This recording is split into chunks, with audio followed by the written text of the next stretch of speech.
Hi, guys. Hi. Hi, friends.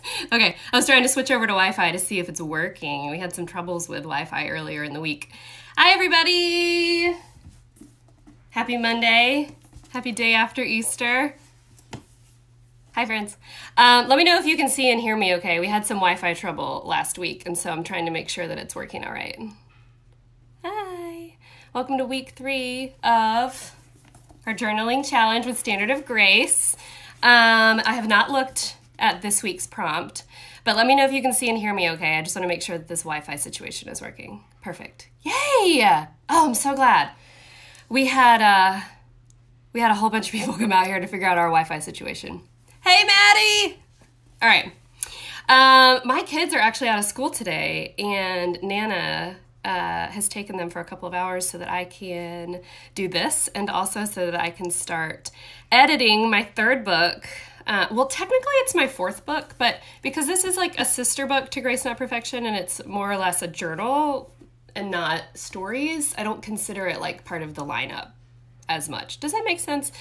So technically, I guess this will be my 5th, because we have Grace Not Perfection, A Simplified Life, this one, the Grace Not Perfection Study Guide, and the next one. So I am going to be editing it today. I'm starting it. It's going to be a process, but I'm really excited. And so we should have quiet to work on this today. So I have not flipped over. We are on week 3. If you are new here, this is a Standard of Grace, and it's a guided journal that goes along with Grace Not Perfection, which was my very first book. I lovingly call it my hot pink book. I've had a lot of people over the past couple of weeks who've watched these videos and asked me what order to do them in. Like if you have Grace Not Perfection and you have this one and you have not cracked open either one, I always suggest reading Grace Not Perfection first, because it just sets the framework for what we are digging into here. And it's a lot of life stories just from my life and my own quest for perfection and having it all together and doing all the things at the same time. So I would highly suggest reading that one first. Then dig into A Standard of Grace. And this is an undated guided journal. So you can start it at any point in the year. It has 52 undated weekly prompts. And yeah, I highly suggest just diving in whenever you're ready. Somebody said, which order do you recommend for the Sally Clarkson books? Oh, y'all, I love Sally Clarkson so much. Which order? So I read The Ministry of Motherhood first, and I think it was either The Ministry of Motherhood or The Mission of Motherhood. She has both. I think it was The Ministry. And then I read The Life-Giving Home, and then I read through the Life-Giving series as she's released them, and they're just so good. And I have The Mission of Motherhood that I'm going to read next. So if you want to dive into Sally Clarkson's books, she's written so many books. She's a wealth of knowledge, and I highly suggest starting. Personally, I suggest starting with The Life-Giving Home, because it is just so, so good. Okay. Oh, gave up social media for Lent and missed the Ruthless Declutter Challenge and launch day. Okay, before we dive in, I have to tell you, I've been ruthlessly decluttering my house today. I think the day after Easter is the perfect day to declutter clothes, particularly children's clothes. My kids, we had epic meltdowns over outfits this weekend. I don't know why. They wear uniforms to school. They wear belts. They wear buttons. They dress up. And for whatever reason on Easter, everyone was like, I ain't doing it. I ain't doing it. I ain't doing it. So that was fun. Okay. All right. Okay, so you guys if you ask me any questions, I'll try to get to them at the end. My phone is a little bit further away from me. I needed to have both hands to do this today. I've tried to do it holding the phone. It's not a good idea. So I will try to get back to your questions a little bit later. Okay. If you will please flip with me. This is like a legit book club, you guys. If you will flip with me to page 16. I never read these before we do this, because I want you guys to just hear my off-the-cuff answers and not something I've tried to prepare to be pretty and perfect for you. So we're just going to go through it together. So week 3, this is it. It's titled A Vessel of Love, and I'm just going to start and read it to you. The entire law is fulfilled in keeping this one command: love your neighbor as yourself. Galatians 5:14. You have a lot going on. You want to be everything to everyone. So you're running on empty, even though you know better. How do you even begin to have grace with yourself in these situations? It all comes down to this question. What good are you when you are overwhelmed, overbooked, and overcommitted? You are a living, breathing vessel of love. You need care, rest, nutrients, and a full heart to be able to speak life into the people you love. Can I get an amen? It's always funny when we do these and I read through this stuff and I'm like, man, I'm talking to myself. So basically what we're talking about here is that as women, especially as women, whether we are mothers or not mothers, whether we're, in our 20s or in our 70s, no matter where we are in life, we are caregivers, right? We are caring for other people. We are caring for our work. We are caring for our friends. We are caring for something other than ourselves, right? And I can hear some of y'all right now thinking, but I'm not a mom. That doesn't apply to me. Yes, it does. Absolutely does. You are wired. You were made to be a caregiver. It's just how we were made. And so we are often giving out and pouring out and filling up other people and lifting others up and supporting others and baking the casserole to take to the person and helping the kid get their shoes on and making sure the lunches are packed and making sure everything's, prepared for the next day. We're doing so many things for other people that we often forget about ourselves. And here's the worst part. We often decide to become almost like martyrs, like, well, I know, but I have to do these things. And it's worth it for me to expend myself completely so that I can achieve this, this, and this, so that I can be this to these people, so that I can, speaking from my own circumstances, I have to care for my children. It's my life's mission to be their mother. I want to do it perfectly, and so I will absolutely pour out every drop that I have onto them. I will stay up late, I will wake up early, I will multitask, I will do all the things to do that for them. And if they are taken care of, then that's wonderful, and I have done what I was put here to do. But have I taken care of the tool I'm using to do that? My heart, my my brain, my body. Am I taking care of me so that I can take care of them? We often think, especially in my situation, I can say, sometimes I feel guilty for doing something for myself, or for telling my husband, I need you to take the kids because I gotta go, walk a mile, or I gotta go take care of this or that. I need to go take care of me, or I need a break. A lot of times we pour out so much that we have nothing left. And if we're not taking care of ourselves, then how are we actually doing at the thing we're trying to do, right? In Grace Not Perfection, I talked a lot about how we are wells. We have our bodies, our souls, our spirits are like wells, and you pour out what you put in.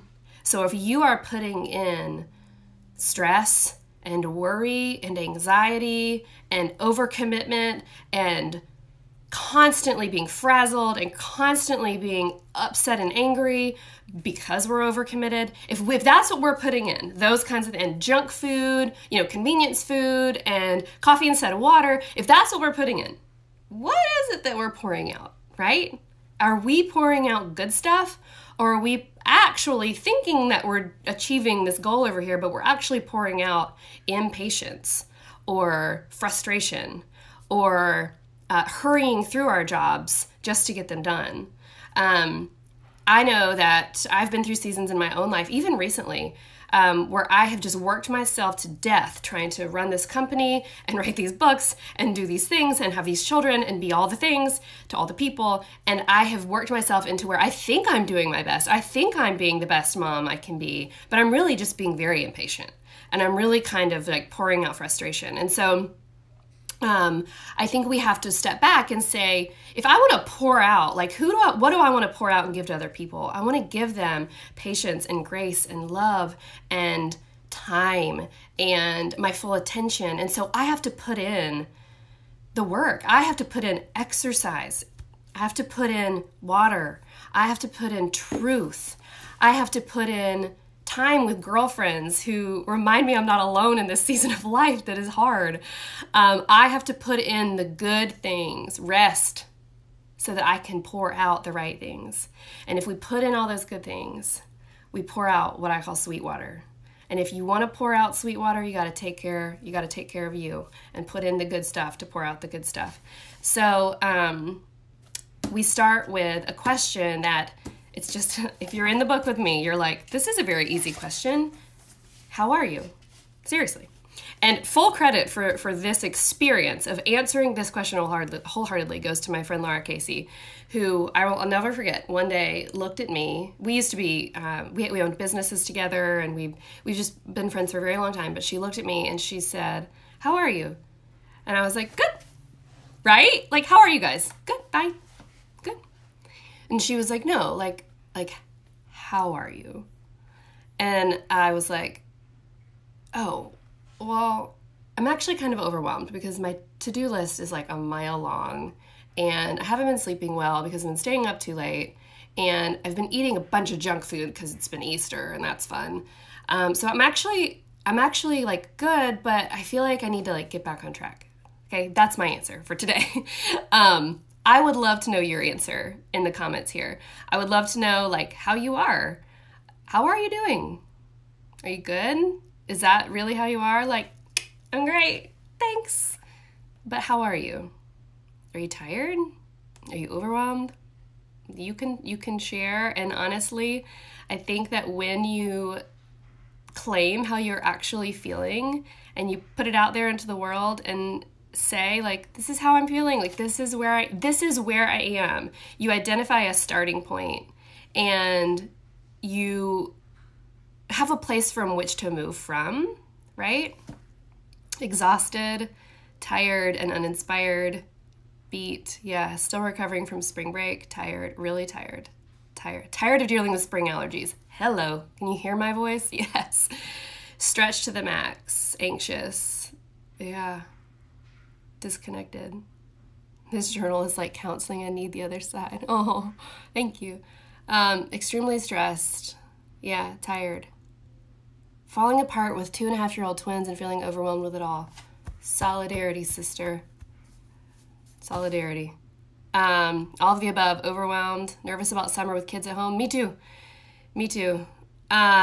Struggling with the starting point. Overwhelmed, stressed, worried. You guys, this is why I wrote the next book. This, because we all feel this way sometimes. I can't wait to tell you about the next book. I don't know when I get to tell you about the next book, but it's about this, like being here where you're like, I just need a fresh start. I just need a fresh start, right?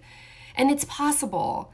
It's possible to say, this is how I actually am, and here is where I'm going to go. And then it's possible to actually move one foot in front of the other to get there. And it involves, I'm going off script here. This is why I don't read these things before we do this. But when you feel empty or tired or burned out or stressed to the max, what you need is an undoing, an unbecoming, an untangling of life. And in this next book, I started writing it from the question, like, why do people care so much about simplifying their lives? Why do we care so much?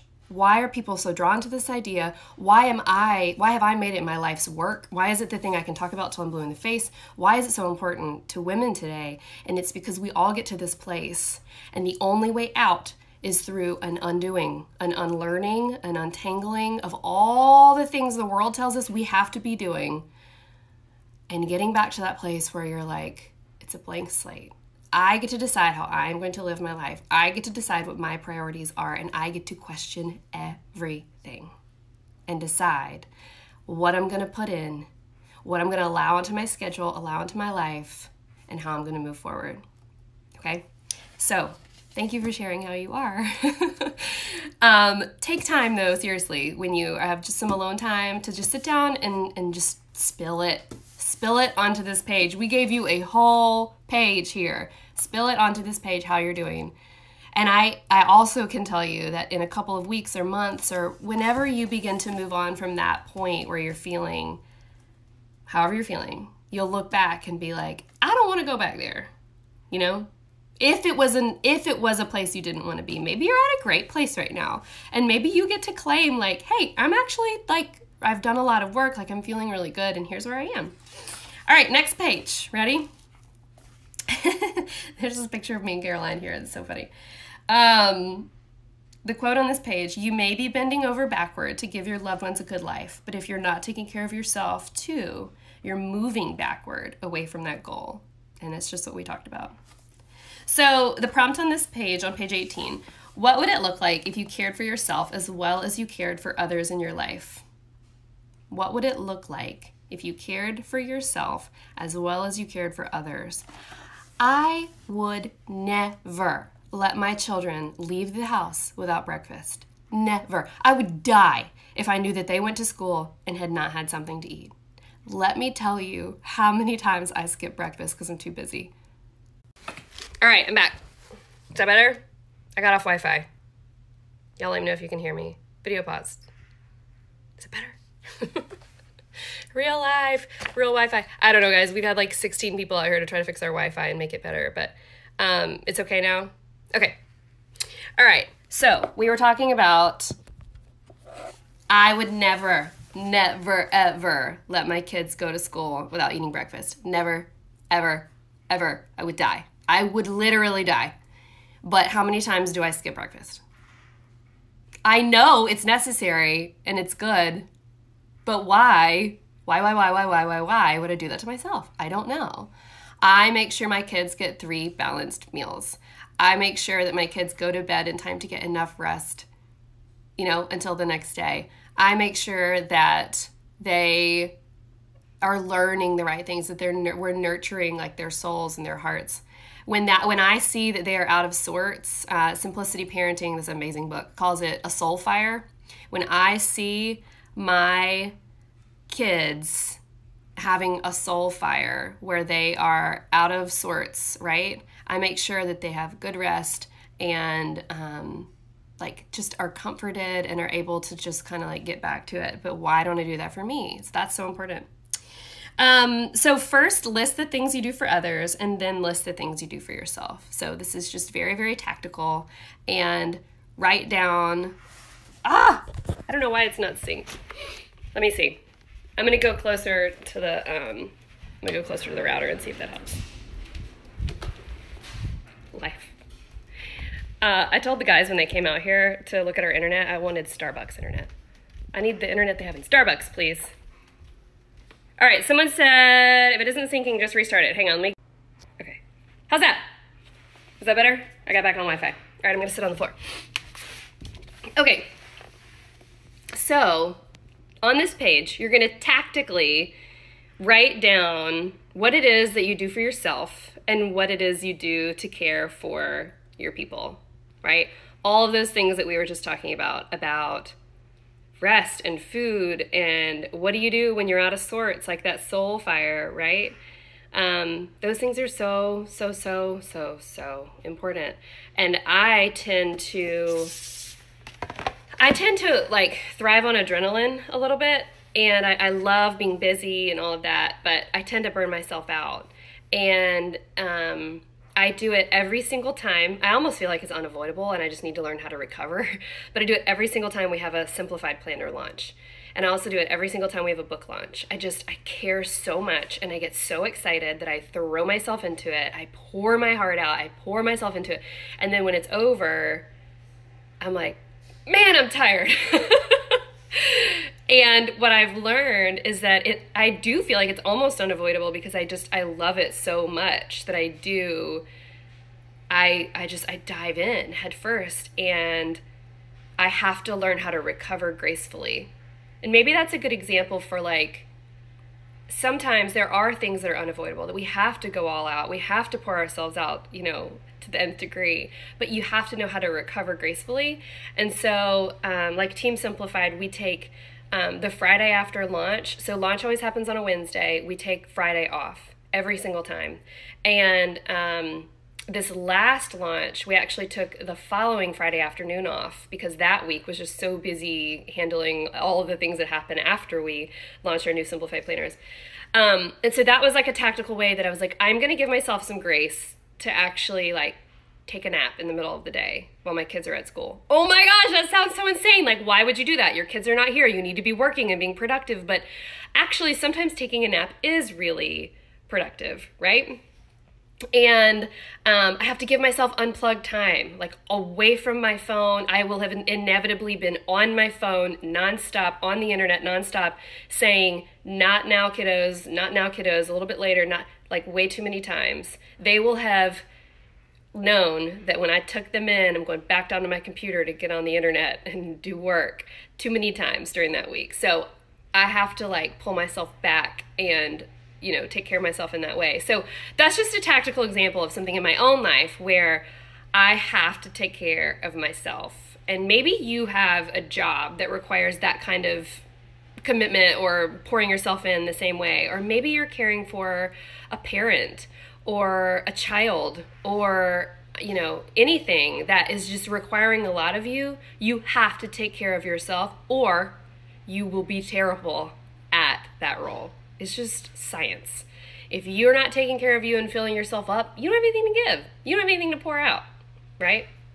I'm so glad that this was this week's topic because it's something that's been on my heart a lot lately as just being very important in my own life. You know, finding ways to recover from those periods of intense commitment and also like helping my kids. I want to be a role model to my kids of like, this is how you live life. Does that make sense?